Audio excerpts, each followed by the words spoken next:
영역의 2016년이 지나가고 2017년 새해가 밝았습니다. 올 한 해는 참으로 주님 안에서 복된 한 해를 살게 되시기를 축원합니다.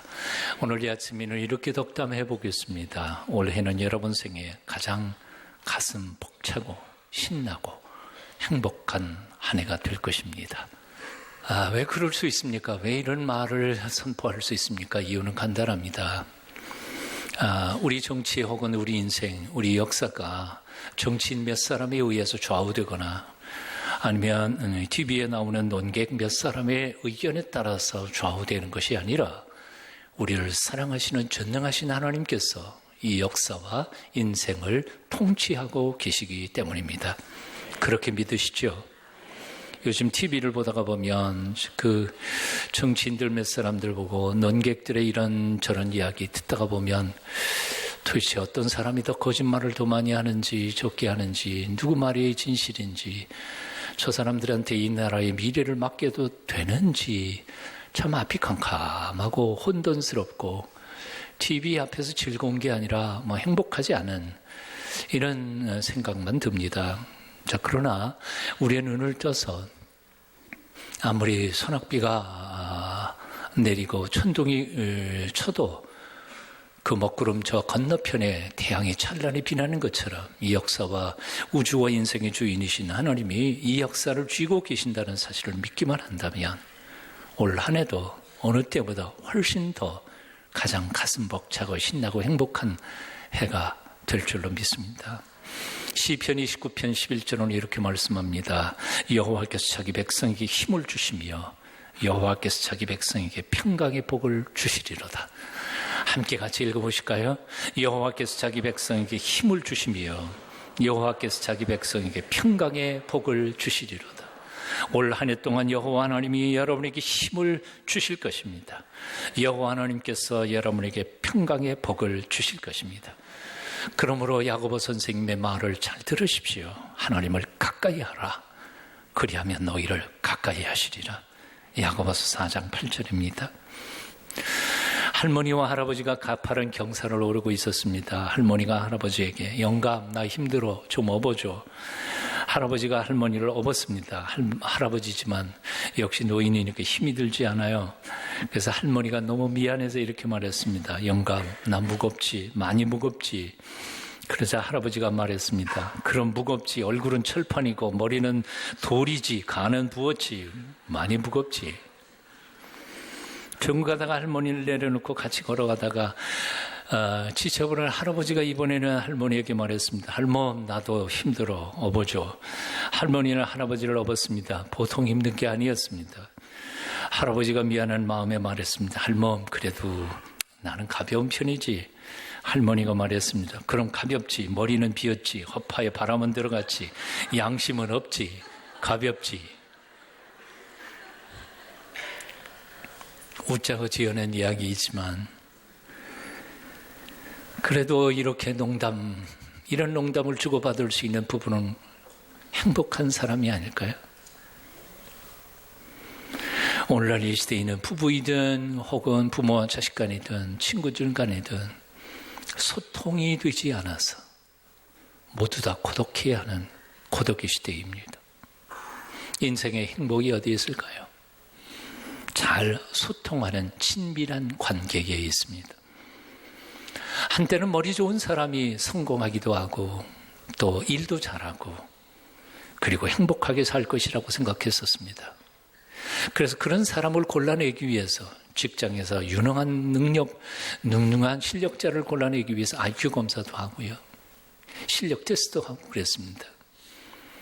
지능지수 이게 인생의 행복을 결정하는 것이라고 생각했었습니다. 하지만 세월이 지나가면서 그렇지 않다는 사실을, 그보다 더 중요한 것들이 많다는 사실을 발견했습니다. 그래서 수많은 지수들이 나왔습니다. 감성지수, EQ, 도덕지수, MQ, 별의별 지수들이 다 나왔습니다. 얼마 전엔 JQ가 나왔습니다. JQ가 뭔지 아세요? 모르시죠? 제가 아는 척 좀 하랍니다. 잔머리 지수.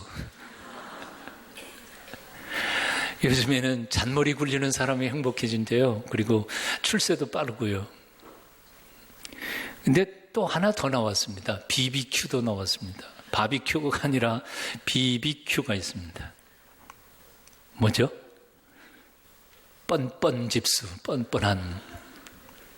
잔머리 굴리는 사람, 뻔뻔한 사람이 요즘은 성공도 잘하고 행복해진다는 것이 바로 이 세속적인 사람들의 생각인 것 같습니다. 그런데 이런 모든 지수들을 곰곰이 생각해 보니까 사실은 다 개인적인 성향, 속성을 가리키는 것이었습니다.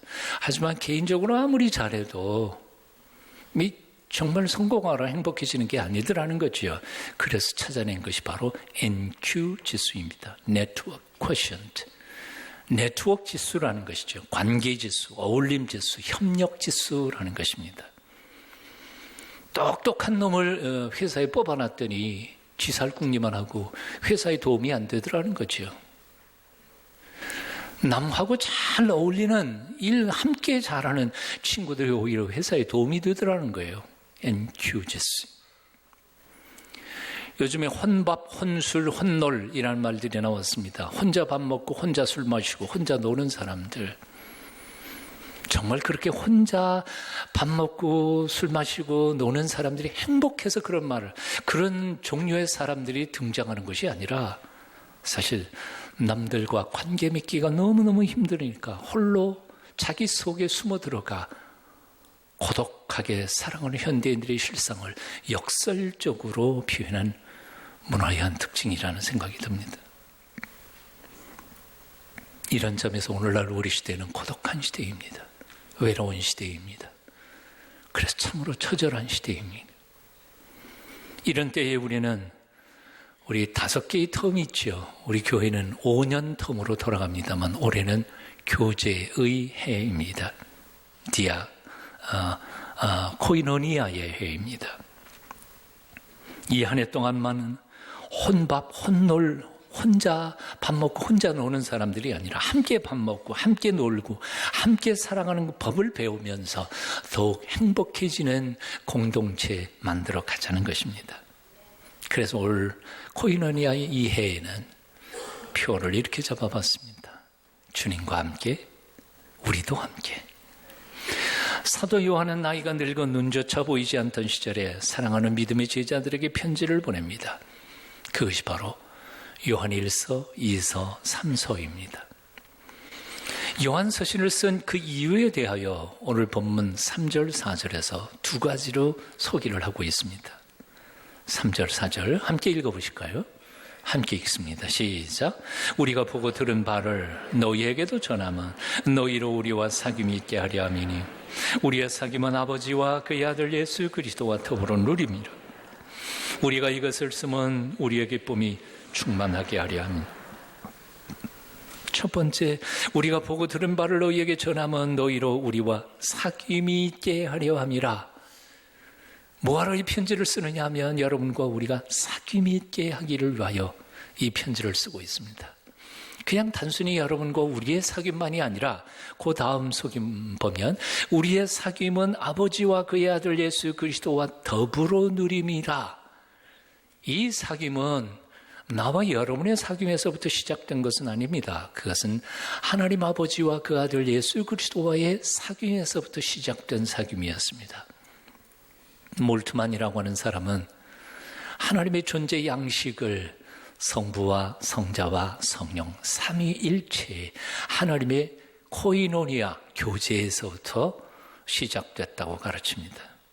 즉 하나님은 한 분이십니다. 그럼에도 불구하고 끊임없이 성부, 성자, 성령의 끊임없는 교제를 통하여 하나님이 존재하시게 됐다는 거죠.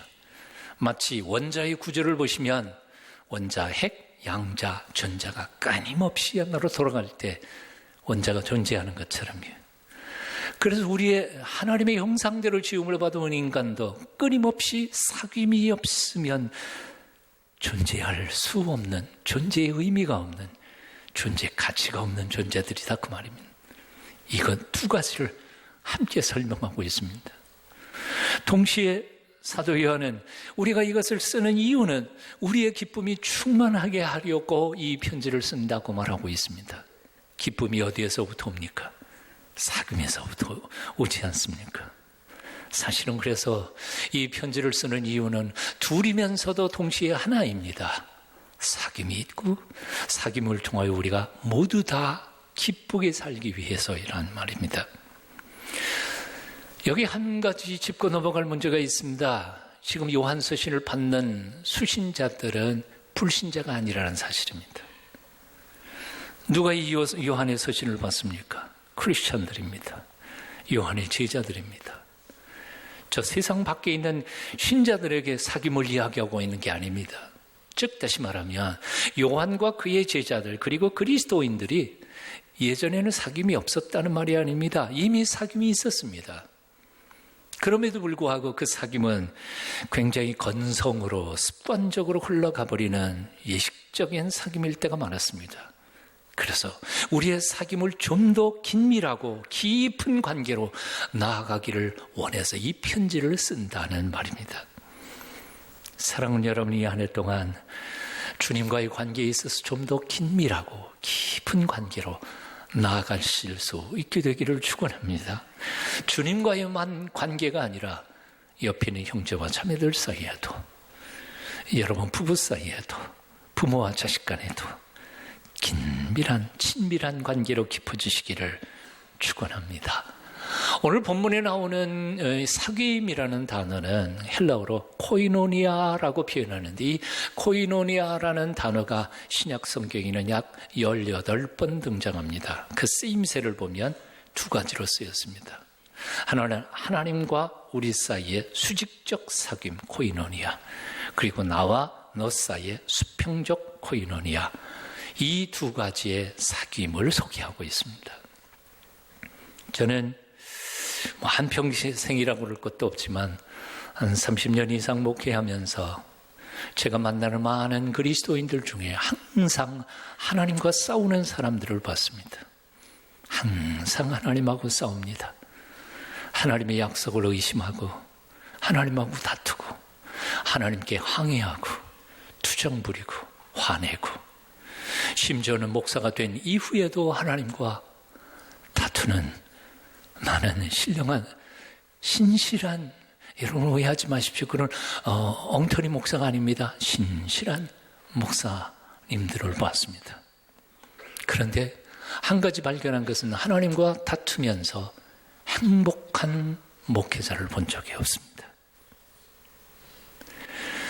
나는 지난 30여 년 동안 목회를 하면서 하나님하고 다투는 사람뿐만 아니라 형제 자매들끼리 서로 다투는 사람도 많이 봐왔습니다.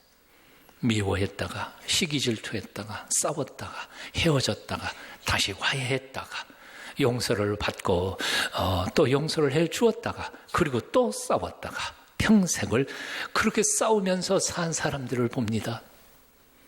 그들의 생애는 행복하지 않았습니다. 당연한 거 아니겠습니까? 우리가 너무 잘하는 거 아닙니까? 오늘 아침 이렇게 질문해 봅니다. 요즘 예수님과 얼마나 친하게 지내십니까?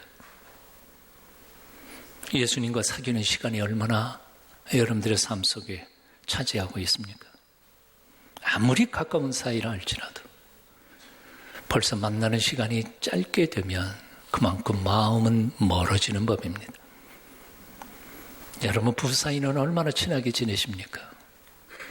사랑하는 사람의 속상한 마음을 언제 들어보신 적이 있으십니까?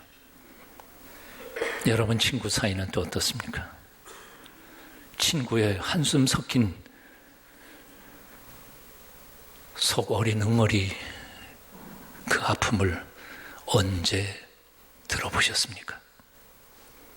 여러분 부모와 자식 간에는 또 어떻습니까? 친하게 지내십니까? 올 한 해 동안 이 모든 여러분의 삶의 영역에, 여러분의 행복의 뿌리가 되는 이 관계에서 친밀함을 회복하는 복된 한 해 사시기를 축원합니다. 사도행전 2장 42절은 이렇게 말씀합니다. 저희가 사도의 가르침을 받아 서로 교제하며 떡을 떼며 기도하기를 전혀 힘쓰니라. 초대교회 성도들이 교회에 모일 때에는 돈 벌기 위해 오지 않았습니다. 출세 위해 모이거나 취직 부탁하러 교회에 오는 것도 아니었습니다. 가진 부나 명예나 혹은 남들에게 옷자랑하러 오지도 않았습니다. 그들은 오직 살아계신 하나님의 말씀 듣고 싶어서, 그리고 그들은 말씀 깨닫고 그대로 살려고 노력하며 하나님과의 관계 회복을 위해서 하나님의 전에 나왔습니다. 저희가 사도의 가르침을 받아, 사도의 가르침이라는 게 하나님의 말씀이지 않습니까? 배웠습니다. 그리고 배움으로 끝나지 않았습니다. 서로 교제하며, 여기 교제라는 말은 번역 따라 communicate 혹은 share, 나누다라는 뜻입니다. 즉 다시 말하면 초대교회 성도들은 설교를 듣고 그냥 끝나지 않았습니다. 설교 예배 끝난 다음에 서로 나누었습니다. 의견들을요. 바로 이 점에서 오늘날 현대교회는 약점을 가지고 있습니다. 일방적으로 설교를 듣기는 하지만 그 말씀에 대한 반응이 없습니다. 질문도 없고 구체적으로 그 말씀을 지켜 행하고자 하는 결단이나 토론도 없습니다. 이해할 수 없는 명령 앞에 반박을 하지도 않고 고민도 하지 않습니다. 그냥 듣는 것뿐입니다. 그래서 오늘날 현대교회는 설교는 있지만 나눔의 삶, 실천의 삶은 없게 된 것입니다. 사랑하는 동순가족 여러분, 말씀을 들으셨습니까? 그러면 반응을 좀 하십시오. 예배 끝난 다음에 소그룹으로 다시 모여서 그 말씀에 대하여 자신의 생각, 너의 생각, 그리고 이 말씀을 어떻게 구체적으로 실천할 수 있는지에 대하여 고민을 나누면서 한번 실천해 보시라는 겁니다. 그 말씀을 따라 살아가기 위한 구체적인 삶의 결단들을 나누어 보시라는 겁니다. 삶이 왜 변화되지 않겠습니까? 하나님이 왜 우리를 도와주시지 않겠습니까? 초대교회 성도들은 교제에서 끝나지 않았습니다.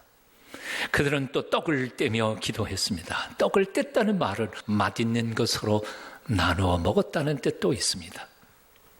서로 주고받으며 먹고 마시면서 하나님 앞에 더욱 가까이 나아가 하나님의 도우심을 구하는 기도에 전혀 힘썼습니다.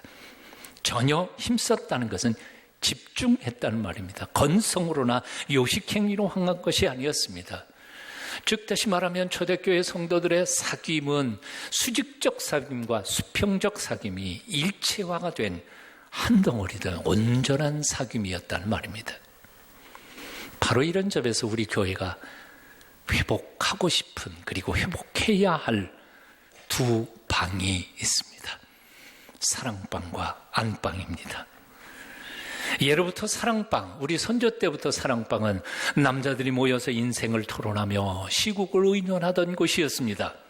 그리고 안방은 부녀자들이 모여서 삶의 애환을 토로하며 위로하고 위로받던 그런 장소가 안방이었습니다. 이제 끼리끼리 몇 명씩이라도, 그래서 생각들을 모으고 지혜를 모아 진실이 무엇인지를 분별하는 지혜로운 국민들이 되어야 할 것입니다. 남자들이 진지하게 인생을 말하고 고민을 털어놓을 수 있는 공간이 필요합니다. 남성교회 회원 여러분, 한 달에 한 번 만나 회비 한 번 내고 끝내는 모임이 되지 않기를 바랍니다. 많아도 5명, 혹 한 7, 8명씩이라도 일주일에 한 번씩이라도 좋은 장소에 모여서 나라와 민족을 위하여, 교회를 위하여, 나 자신의 신앙의 성숙을 위하여, 내 자식들의 앞날을 위하여 건강하게 토론하고 하나님 앞에 정말 온전히 기도하는 거룩한 의의 사제들이 다 되실 수 있기를 바랍니다. 여러분이 직장에서 신앙인의 제사장 역할을 잘 감당하고 선한 영향력을 미칠 때 여러분의 직장이 새로워질 것입니다. 남자들이요, 여러분 가정에서 제사장 역할을 하십시오. 여자들도 마찬가지입니다. 안방을 열어놓으십시오. 작든 크든 방을 열어놓고 주님과 함께 깊은 대화와 위로와 그리고 사랑의 교제가 오갈 때 하나님의 놀라우신 기적이 거룩한 여성들을 통하여 이 땅에 이루어질 줄로 믿습니다. 우리의 사귐이 그렇게 좀 더 친밀하고 깊어져 갈 때 초대교회에 일어났던 기적들이 반드시 우리에게도 일어날 줄로 믿습니다. 사도행전 2장 43절 이후에 보면 초대교회에 이런 기적들이 일어났음을 기록하고 있습니다. 여러분 한번 같이 읽어보시겠습니다. 함께 읽습니다. 사람마다 두려워하는데 사도들로 인하여 기사와 표적이 많이 나타나니 믿는 사람이 다 함께 있어 모든 물건을 서로 통용하고 또 재산과 소유를 팔아 각 사람의 필요를 따라 나눠주고 날마다 마음을 같이하여 성전에 모이기를 힘쓰고 집에서 떡을 떼며 기쁨과 순전한 마음으로 음식을 먹고 하나님을 찬미하며 또 온 백성에게 칭송을 받으니 주께서 구원받는 사람을 날마다 더하게 하시니라. 여러분 오해하지 않으셨으면 좋겠습니다. 2000년 전에 갈릴리 땅, 오늘날 우리가 살고 있는 이 시대보다 경제적으로 혹은 정치적으로 더 편안했던 시절은 아니었습니다. 훨씬 더 험악하고 살기 팍팍한 시절이었습니다. 그러나 그때에 깊은 예수 그리스도 안에 온전한 성도들의 사귐이 있을 때 가난한 사람들은 좀 유효한 사람들을 통해서 도움을 얻었고 찢어지고 그리고 상한 심령을 가진 사람들은 조금 더 영적으로 성숙한 사람들의 위로를 받으며 샘과 용기를 회복할 수 있었습니다. 이 아름다운 영적 성숙한 공동체가 오늘날 한국교회에도 이루어져야 할 줄로 믿습니다. 사귐을 통하여 말입니다. 바로 이 점에서 사도 요한은 요한일서를 쓴 두 번째 이유를 소개합니다. 내가 이 편지를 쓰는 것은 너희와 사귐이 깊어지기를 원하는 것은 우리의 기쁨이 충만하게 하려 함이라. 우리의 기쁨이 충만하게 하려 함이라. 행복하기를 원하십니까? 정말 올 한 해 동안 살아가는 동안에 가진 것 없어도 한바탕 껄껄 웃으면서 밝은 세상으로 살아가기를 원하십니까? 그렇다면 친밀한 사귐을 사고하십시오. 하나님과 친밀하십시오. 형제 자매들과 친밀하십시오. 기쁨이 여러분 속에 스며들 것입니다. 서두에서도 말씀드렸지만 2017년 올 한 해의 전망은 그리 밝지 않습니다. 아니 밝지 않은 게 아니라 참으로 컴컴합니다. 모든 면에서 어둡습니다. 정치가 그럴듯합니까? 경제가 희망이 있습니까? 하지만 밤이 캄캄할수록 별은 더욱 총총 빛나는 밤입니다. 겨울이 추울수록 사람들의 온기 더 그리운 법입니다. 따뜻한 사귐의 열기를 통해 세상을 따뜻하고 밝은 세상 만들어가는 하나님의 교회, 동성교회가 되어야 할 줄로 믿습니다. 그런 교회 만들어 가십시다. 캐나다 농촌에서 일어났던 일이었습니다. 끝없이 넓은 밀밭 속에 3살짜리 아이를 잃어버렸습니다. 울음소리도 안 나는 걸 보니까 아마 기절한 것 같았습니다. 너무 급한 아빠 엄마가 가까운 교회에 가서 알렸습니다. 이 교회, 모든 교회, 인근에 있는 모든 교회들의 소식을 알렸습니다. 총소리를 울렸습니다. 총소리를 듣고 그 교인들이 갑자기 우리 교회에 무슨 일이 생겼나 하고 달려왔더니 그런 일이 벌어진 겁니다. 그 모든 인근의 교회 교인들이 어린아이, 할아버지, 할머니 할 것 없이 다 손에 손을 잡고 그 넓은 까마득한 밀밭 한쪽 귀퉁이에서부터 한 걸음 한 걸음 걸어 뒤지기 시작했습니다.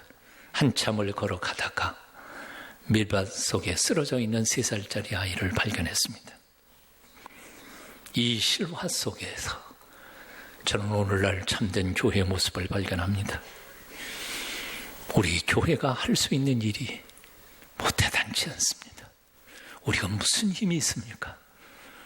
하지만 손과 손을 잡고 우리 앞에 닥쳐 있는 문제를 앞으로 힘을 앞에 한 걸음 한 걸음 나아갈 때 문제를 해결할 수 있는 기적을 하나님이 행해 주실 줄로 믿습니다.